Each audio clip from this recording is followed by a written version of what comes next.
so you can tell the world if you want. But yeah, it's it's been a fun week, at least for me. Like I've done a lot of design work in the new portal for those of you guys who have seen everything, but the for those of you who have not seen it, like I am working on a new portal for HIT for anybody who wants to migrate over to it once it goes live. And so this week has been a lot of me banging my head up against uh, process improvement and some of the processes we developed last year that are fully being implemented into the framework on the new portal. So, all right, so I'm going to start officially here and get this ball rolling so that I can get back to work. So today we are talking about the how to take something when you're doing your architecture audits, your infrastructure audits. How do you take it from an engineer discovered it to the client approving it to it being completed and taken off the schedule? And so one of the really important things we have to talk about first is what is the purpose of the MSPL portal. The MSPL portal is a way to communicate with clients. It does not replace ConnectWise or Autotask or your ticketing system. That is not what it's meant to do. Your ticketing system is meant for back-end operations and communication. MSPL is intended for front-end communication and operations with your clients. So that strategic offerings to your clients come through MSPL. Your operational guidelines happen on the back end. It's kind of like when I have my accounting firm and I know they do a bunch of work on my budget. I know they do a bunch of work on my taxes and making sure everything flows from one account to another. And they do all this work for me. And if I want to, I'll call up Echo and she and her staff will regale me with tales on how all this works in QuickBooks and how the integrations happen and left versus right hand accounting, debits and credits, and they can bore me to death on it. What I have faith in is that they're going to do a good job, and if I ever have a question, they'll answer it. So what I see from them is the front end of my QuickBooks portal. I get to see the wonderful graphs. I get to see how my profits are doing. I get to see all sorts of things without having to know the nitty gritty of what's going on behind and being involved in the operations of it.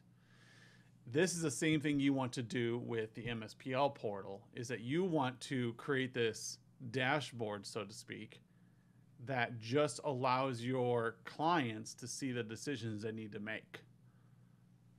They don't need to know what is it? How the hot dogs are made? How the sausage is made? Is that how the it goes? sausage is made, yeah. There you go.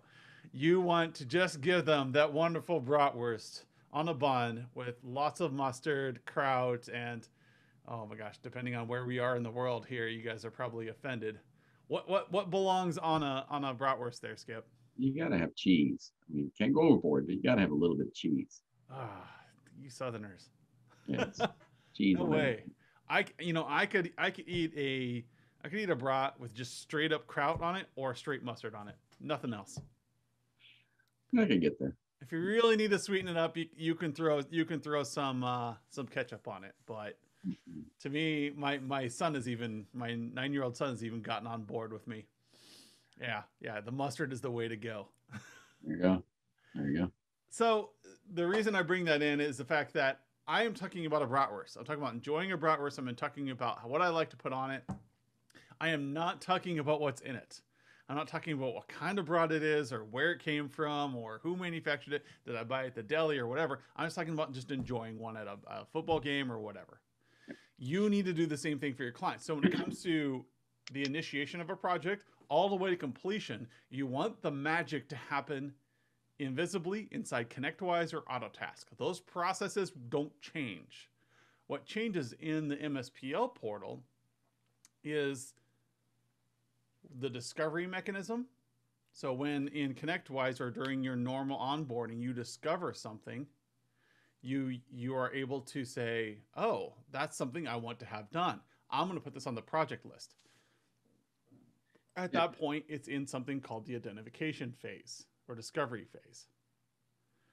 Yeah, and Go ahead. tying back into finding those business drivers. This has been a hot topic in several of my conversations this week and last week. And I am really satisfied with what the portal and the tool does. It's going to allow us to zero in on those items. And here's the real important part: we're going to track that with a business initiative going forward. So what I'm talking about here, identifying this, we're not, yes, we do need to identify the technical needs. All right. That is our core of our job. But the real special sauce is here. You need to identify the technical needs that aligns to the business need, and get that figured out and get it written down. We've got several spots in the tool that will help you do that. And we have in our service cards, we've got a name, we describe these projects and stuff. And this is what you need to replace with the very unique, very specific business need for your client. And identifying this, where we are right now in the process, identifying this and then giving it that name to track it going forward is what's going to drastically transform the way your projects get approved, the way they get discussed, and scheduled and planned with your clients. So in the past, we've fallen too often into that trap of, hey, we need to replace your servers. And you guys probably heard me give examples of that in the past. And that's what we want to steer clear of. Now, new servers may be involved, but what is it that we're trying to do for the business? What is the client going to talk about when he's talking about in the context of the business? If you hear your customers talking technical, maybe there's the nerd herd has spread through all parts of our society. But if you've trained some of your clients to be technical, I can't think that's a bad thing. Yep. They shouldn't be. No, it's okay for them to be educated, but we tend to think we tend to beat this idea into the ground because a lot of you are still doing it. You guys are all still selling Active Directory. I don't care. In fact, there's been a lot of advertisements out there about domainless workplaces now that people aren't on-prem anymore. I think it's a bunch of hooey, but it gets people's attention. Anyways, that's more technical than we need to be. But what I'm referring to here is step 1 with Mspl. I lost my pen, by the way. Discovery. You didn't have another one in your other pocket? Well, it's the felt tip pen that I draw with. Yeah. And I think I just might have to order a new one. So I use my finger for now. Maybe it'll improve. So what you have in your phases of using Mspl to use, we're going to very pointedly here, use the infrastructure audit as the example, because that's the phase we're in this quarter. Is you should be auditing. You should have done 3 last week, and thanks, Bob. And there should be 3 more this week being scheduled for infrastructure audits if you want to stay on schedule. Both of you knock it off. So the discovery phase is in whether you are a small MSP or a large MSP, you're going to run the report that you have in the portal. That is you walking through a standard list of items and deciding what is this client missing. And then using your engineer brain and saying, what do I think is important for them now? Prioritizing the list. What do you want to do in January? What do you want to do in February? And so that you, in the portal, I have the other portal pulled up, but in the portal, you're going to add that to the roadmap. But not until you get buy-in from the customer. So hear me very closely. The engineer is going to click the plus sign next to the question saying, I want to recommend this project. And if they're really good, what they'll do is they'll edit the project recommendation, the service template, and they'll write in why they recommend this project. Hey, they don't have a managed PC service contract with us. We need to get that in place before we can do anything else. This is my number 1 recommendation as an engineer. That way, when you walk on site with the client, you're able to say, hey, here's what our engineers recommended for your hot dog. Would you like these on there? And so you have your standard contract, and you have these projects that came up that were discovered. Like, you don't have a managed PC contract, and it's going to make your life so much better, and here's why. And so that you can focus on that and get number 2 going, buy-in. Now, you can say in the discovery phase, your engineer might say that they can get this managed PC going with them in late February. That's when we can onboard them. We can finish up the inventory of all the PCs and see how many need to be replaced so we can start rolling these out. That's where you get the buy-in. Once you have the buy-in, you can now move to step 3, which is schedule. And here's where on the roadmap, you're kind of sorting things through on the project roadmap. You're saying January, February, March, and then ConnectWise, you've created a ticket that says, I will do this on March 15th, 2021. Now, the problem with most MSPs we work with is that by here, once they schedule it, they don't talk to the customer again. You think you do because you close the ticket, it sends the automated response saying, problem solved. That is not how you appropriately close a project. So on the back end, the ticket may have been closed. It is on the account manager to, on their next QBR, to look at the list of projects that should have been done in the project listing and say, which of these is closed? So I, as the account manager, have to go into a ConnectWise and say, oh, that was closed, that was closed, that was closed. Let me verify with the client that it was closed to their satisfaction. This is going to scare the living crap out of a lot of you because you may have to open the ticket back up. And no one likes doing that. No one likes the end, the never ending, oh my gosh, scope creep is out of control. So it's on you as account manager to move to that step 4 of closure. And closure only happens when the client says the project is working great, it met every one of our expectations, and I'm ready to move forward. In between here is the implementation phase, but that's a minor thing. Yeah, minor deal. But to the client, that is a to the client deal. That's true. And now here, as we wrap this up, here's where, Adam has mentioned, sometimes we don't like to go back to the clients and say, how did this work? Did we meet expectations? Because one, sometimes we might have struggled in setting expectations, but here's where we just have to man up, step up and have these conversations, because if we do step number 1 right and we discover what the business principle is here, when we come back in the closure phase and we talk to the client, we're not really asking, hey, are you seeing faster seek times, or faster data transfer through, times on the new server we installed? All right. I mean, that's kind of maybe what you're thinking about in the back end. But what we're really doing is asking, hey, did it meet the business objective? You guys said it took you 10 minutes to, post a new statement, or post a new ticket or something in your work order system. Did this fix that? Did it reduce the time? Your accounting guy says it used to take you 3 days to close out the end of the month because of how long it took for everything to compile or whatever. I don't know. And, if you go back and you get the client to say, yes, this fixed this problem. Now your client understands that you're implementing technology that drives their business, yes, not just stuff that makes the lights stay on. The other part of this that needs to be concreted in your head. So I'm looking at the list of people on this call, and all of you know this. Yeah. You guys all know that you should be validating projects at the end, but the validation step is probably a little lacking.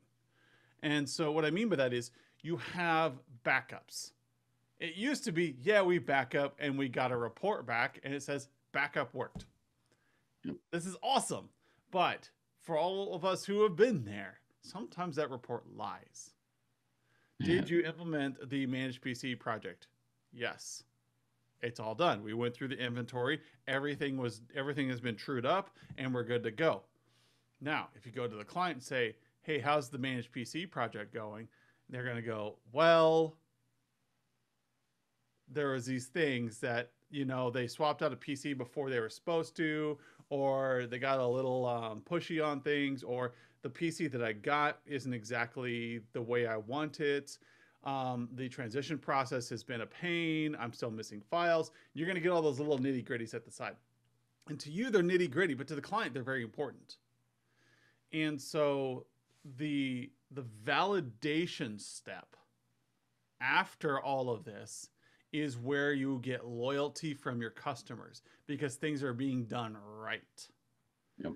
I have walked into a number of places where a good MSP was serving tickets, but they weren't validating at the end. They were just closing the ticket and moving on because you guys are overworked. You guys have a lot of stuff to do. The account manager's job is to say, hey, how did things go? And so they look at this project list over here that you've created.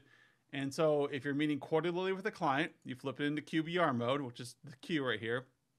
And you're meeting in quarter two. You look back at quarter one and say, hey, how did these 4 projects go? According to our engineers, they're closed out. You don't have to say that. But you're looking at step number 4 here for closure. The discovery step is great. Buy-in step is great. Scheduling, you got on schedule, but you're not nailing the closure. And so when you're meeting for your client, you're going, hey, which of did these go well? And you want your client to say, yes, everything was great. That is when you can mark completed in this tool. Not until you hear the words from your client, yes, I am happy with how that was done. You need to hear those words. So in this tool, when you're using these on the right to move things through the process, you don't care where it is in ConnectWise. I don't. What you care about is where the client understands it to be. So when I move through this process of discovery, you can see that this is recommended by the client, by an engineer. The client does not know about it yet. The client sees this. Now you can move into approved or planned. So approved means, hey, we're going to do this like in quarter 3, but we haven't scheduled it yet. So you've got the buy-in on it, is approved. Planned status is when you have got it on their calendar, when the client knows about it, it's coming up this quarter, it's scheduled for April 15th, 2021, and that's when you're going to do it. The client knows about it. Then you can hit planned. Not until the client has heard the words, this is when we're going to do it. You don't have to worry about work in progress unless you have a lengthy project going. But completed does not get clicked until the client says. So each of these happens when a human says words, not when you think that it's done. When you hear your engineer say, I would like to have this done because it's something I feel like is really important for this client. When the client says, yes, I want to do that, put that on the contract, I am willing to pay $15,000 over this next year to get that done. Planned, when there's an actually scheduled event. We're going to do this quarter. Now, often you won't even put planned on, like for something that's happening in quarter 3, you're not going to plan that yet. You might say it might happen in June, but unless you've actually put it on the calendar, it's going to stay as just approved. That way your client can constantly see what's approved and what's coming up. And if it's just something that's recommended, it might be something that's recommended in quarter 4. Like, let's see where we land this year. And maybe we'll do that as an end of year activity. Leave it as recommended. It means that the client does not want to buy this yet, but maybe their toes are in the water. They just want to see. And so this is how you move a project through your pipeline, not in ConnectWise. This is how you move it through the strategic exercise. And if you do this, it's going to ensure that your clients are very happy and constantly having something to talk about at your QBRs. Now, another thing to think about while you're putting things on this pipeline and moving them through is, so the guys who don't have much in the way of sales will really like this. I like this. Okay. Um, there's no pressure in this. This is not a, hard deadline, hard sale sort of deal. This is the soft touch sales, but it works really, really great because as you go through, a significant portion of your clients and fill out these reports, you're going to generate a ton of these recommendations. They're going to be on the roadmap. And what you're doing is you're building the pipeline for future sales for literally years to come. And so you get these things on there. And so, at first, if you're only doing a handful of clients, it may be a little spotty, but as you get up to speed and begin having these regular meetings with all your clients, if you go out and look at your entire project roadmap, from your perspective for what you're doing for all your clients, that list is going to grow and grow and grow and get out longer and longer and longer. So you have a lot of great opportunities here to open up the opportunity. Engineers are always making recommendations, right? We always got a bright idea. But what happens? Well, it falls between the cracks. Somebody didn't follow up on it. It didn't fit for the time. Maybe it was too expensive. There was more stuff, so it'll often, kind of fall off the radar for the account manager. By using this, we don't lose it. We just push it out a little bit so that we can get to it at some point. And, we've got one of our clients we've been working with, and they've got a process now where when they implement a new technology platform, and it's unique for everything they're doing, they immediately go in and put out the recommendation for the replacement of that platform. So it may be 7 years out. I mean, if they're implementing a new high-end SAN that's got long longevity in it, they'll go in, implement that, and then in the next QBR they bring it up and they have to swipe over a few years, but there's already a spot out there for, hey, this is when we're going to replace that. And for other items, you hopefully get some shorter cycles in 7 years, but maybe servers, PCs, all these sort of things, you can begin putting that on the roadmap now. And what's going to happen in just a few months, you'll go out there and look at that, and there's just, more things than you can possibly do sometimes. So, and it is also going to help you manage those spikes in your project revenue. So, yep. Go ahead. Don't feel pressure to get them out there and get a hard sell. All right. It's a conversation. If the client wants to do it, great. If they don't want to do it, but they'll listen to you and they'll go, that sounds good. I don't want to pay that money right now. No problem. Push it out a little bit. It stays as a recommendation. Absolutely. And with the Mspl platform, it stays as a recommendation forever until you remove it.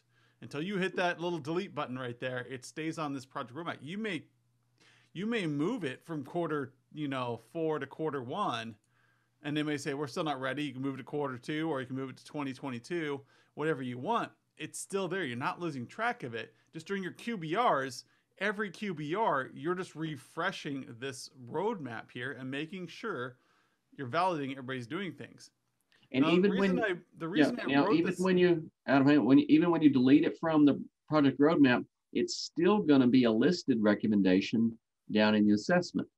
And so, I mean, if you want to kind of put that as the very back burner items, leave them down in the assessment, but they'll stay there as well. And that's why I always recommend that you have a definitive recommendation for every assessment statement that you're making in there. Don't leave any of those blank. Make sure you have a recommendation, and then it'll be there. It's ready, and that way we don't forget about it. Yep. And so what I wanted to point out here on my little listing, and I know I'm covering up one of them, but is that a lot of you are going to go back to your engineers and say, this is a new process, or you're going to say this, well, where's the implementation? When do we actually get this done? There's a reason why I have that as 3.5. It's kind of in there. Because from your client's perspective, the implementation is invisible. And it should be, except for in certain client activities. Now, it may take 60 hours to implement this project. It may take 100 hours to do this project. It may take 500. You get the point.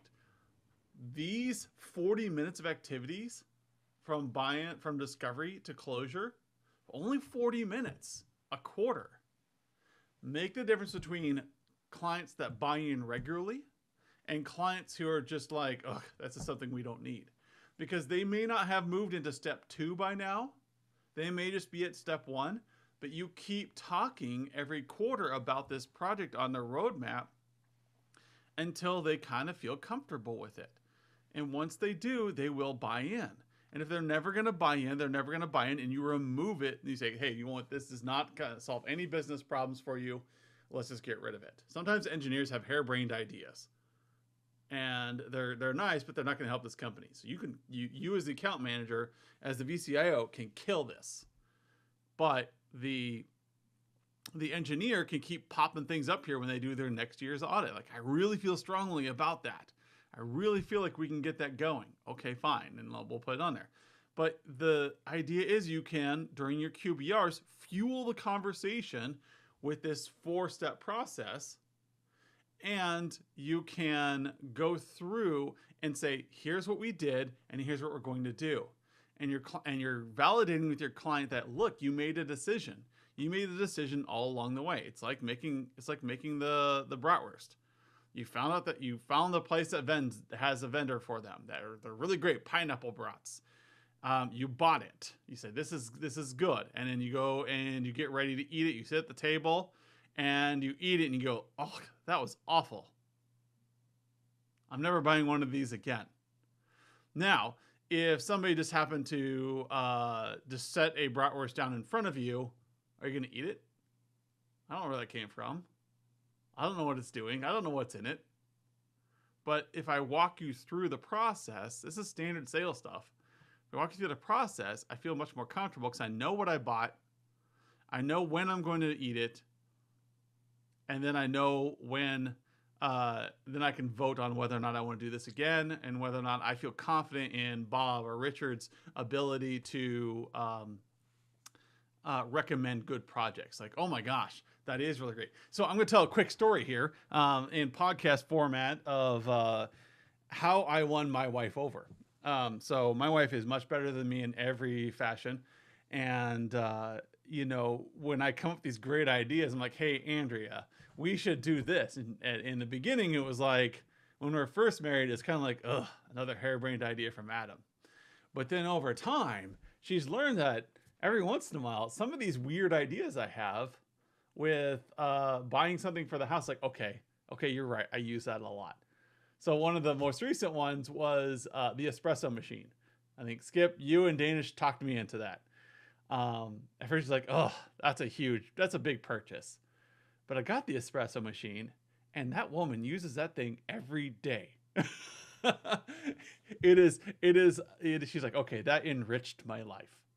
And she's over time, she's learned that some of these crazy ideas actually make things a lot better in our lives. Okay, that was a good idea. You were right. Creating a home theater wasn't a hard sell, but man, we use it every Friday night for pizza movie night.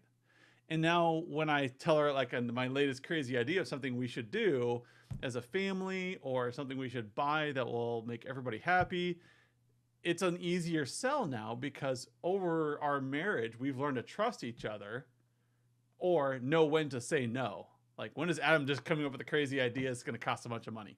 Or when does Adam have a point? Okay, Adam, I'll trust you on this one. And so that is how you need to be developing your relationship with your clients. If you walk through this, it's like, hey, we found this really cool thing. My engineers found this a cool thing. I think it's a good idea. They think it's a good idea. It's only going to cost you an extra $500 a month. Let's add this on. And at the end, for closure, you're going to say, hey, remember when we kicked this off? I said it was going to do all these things for you. Is it doing them? And they say, oh, yeah, I can't believe we lived without that. You're muted.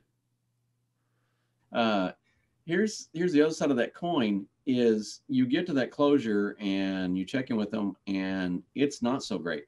I mean, it doesn't make their life better. They aren't seeing huge gains or whatever. But if you go through this process in a business context, they're walking with you in this. This is not you pushing something down on them. This is you collaborating with them. And so they're just as much responsible for the success or failure of this as you are. Rather you being on the hook for all of it, all right, you're partnering with them because you're investing the time to understand what it's going to do for their business. They're investing the time to say, hey, our business needs this. This is, what we could do to get this better. We can define some goals. That's the really cool part about this is to sit down with your clients and go, all right, if we do this, what do you see it as being successful or not? All right. The client's never going to say, back to my old example, oh, our access times, went down by 20 milliseconds or something. That's not what they're measuring. All right. They're measuring how many, invoices they were able to process or close or whatever. They have another metric. And so drive against that. And when we get to the closure, you talk about that again. Were they able to hit those? Did they set the right expectations? What did the technology not do what it needed to do? But at the end of the day, if this is a business in business context, it's not going to be you didn't implement that server right. Okay, it's going to be this didn't meet our business needs right, and it kick off another discussion.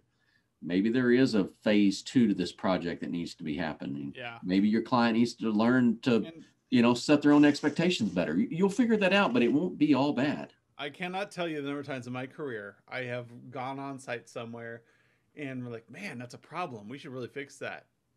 And then I go back and I talk to the IT staff and I say, guys, why aren't we doing this here? And like, well, we are. Well, Jerry's crew is completely unaware of this. Yep. And so this wasn't good internal communication. They completed a project. Everything was available. The resources have been available for years, but no one told Jerry's crew. And so they've been living without it. This closure, this validation step seals that. And it improves what's the phrase that everybody's looking for right now? Perceived value. Yeah. This is where you get perceived value. If you spend 60 hours doing this magic thing for your client and it does not actually meet the goals of the project, but it was awesome, your engineers are going to be frustrated. You're going to be frustrated because you did all this work your client is still unhappy. Yep. And so when I talk through what does the Mspl platform do for you when you're using our reports and making these recommendations, use the tools there to take things from an infrastructure discovery perspective all the way to completion. Don't worry about the implementation part of it. That part is magic. It just happens in the background. The results, the 4 steps, the results get mapped out here so that we can validate with our clients that things are going as expected, that we're getting the buy-in we want, and that we're not just assuming that because we're awesome engineers that they're going to want our project. No, set the table, set the expectations, and then move forward. Use your sales while you're still working with the clients and help them understand their value. And it's only 4 steps. It's very, very easy. Oop, I minimized too many screens. It's very easy. If you put more steps in this, you're going to set yourself up for failure. Every step that you forget in here, oh my gosh, I forgot the buy-in. We got this thing scheduled in. We forgot to increase the contract amount. Oops. We closed out the project, but we didn't validate with the customer that was actually doing what they wanted to. What's the validation step for this? In backups, you don't just run a validation report. You actually do a restore. You actually test out, make sure it's doing what you want it to, especially with the critical data sets. Follow this, and if you have teammates at your MSP, have them watch this video. Have them watch Skip and I beat this into the ground of you need to take something from discovery all the way to closure using the MSPL platform. Let your engineers work in the background and connect wise, but you as the account manager are in charge of changing the status of these so that if you're looking at an overarching roadmap, oh, that's not in this view, is it? Dang it, Skip, I'm getting used to the new view. Oh, there we go. So if you're looking at this roadmap here, you can then filter by where a project is. What projects are planned for this quarter? So now when you have internal meetings, they're much more directed. And you can say, hey, look, we have all these approved projects by the clients, and they're not planned. Why aren't we planning out these projects? You can start at creating actionable items based upon this view here. Unless you guys didn't know about this view, can Richard Bauer get access to the recording? No. We got to translate into the South African and into Tossin or something for you. I can't pronounce that word. But what you have here is a mechanism for preparing for QBRs, for checking and making sure that you have the right projects in the right states. That is your job as a VCIO now. If you for Richard, if you check the weekly emails, there is a link in the weekly email that links to the pre-recorded videos. There's like, are we up to over 200? So there's videos on everything. So what I want you guys to look at, and if you haven't seen it yet, use this view to help plan out your quarters with your internal teams and to make sure that projects aren't falling through the cracks. Then in your QBRs, use the project view to micromanage what's going on with the client so that you're making sure everything is flowing. You want to flow, you want it to be a simple conversation, and if something's not planned, it might be on your engineers. They just haven't figured out a schedule for it yet. That means you're going to have to keep calling back up every time you come in and check your project roadmap and you see something's not scheduled. They may say it's scheduled in ConnectWise, but does your client know about it? Has that communication happened yet? And until that communication's happened, you cannot mark it as scheduled. So, anyways, that is the flow. The 4-part flow: discovery, buy-in, schedule, close. We don't care about implementation. That's an engineer. That's a back-end operations problems. I don't care how my accountant processes payroll. I'm sure Skip cares. I'm sure that all my vendors care, but when it comes down to it, I just want to know it's done. And I get a nice little cheery email from my accountant saying payroll was processed. Here's the quarterly taxes, blah, blah, blah. And I get my action items. I'm only ever given my action items and validation. And I love that because I can focus on other things and focus on how to change things around for the betterment of my company. So use this to validate that things are flowing. Use this to sell to your clients. Use this to help them mature, and you will sell a lot more out of these infrastructure audits. Anything to add, Skip? You're muted again. Noisy keyboard. So I've been trying to give you a hard time in the background. So yeah, and again, some of the conversations I had with probably many of you is this project roadmap is really one of the most valuable components in these reports. We've got all this other content. And I told someone the other day, I said, if you had to roll into a meeting and hide every other widget and just leave the project roadmap open, I think you could have a successful meeting. Just talking about this. We're working on a dashboard where we just have this view for your client with at the top, there's their report score compare. So that they can see where they are on infrastructure, risk, service, and strategy. And as you close out these projects, you see everything move and everybody's happy. There you go. This makes a very simple conversation, just like my conversation with my accountant. How am I still in the black? Can I afford giving out bonuses this quarter? Can I afford to hire on another vendor? What can I afford to do? These are my action items. I don't want to know how back-end transactions work. I don't want to know how they got to the resultant of this unless I have concerns. And I'll ask them, can you explain that to me? I'm a little worried about it. And they'll explain it to me and I'll try not to fall asleep. This is how you work. You want the back end to be magic. You want ConnectWise and Autotask to be magic in the background. This is all your client needs to buy into $100,000 projects, $10,000 projects. This is all you need. Just the project roadmap. and the scores to help them understand progress. With that, I'm going to let everybody go. We have some podcasts to record, so we'll see everybody on the flip side. And please reach out to coaching@virtualc.biz if you have any questions. Thanks. Yeah.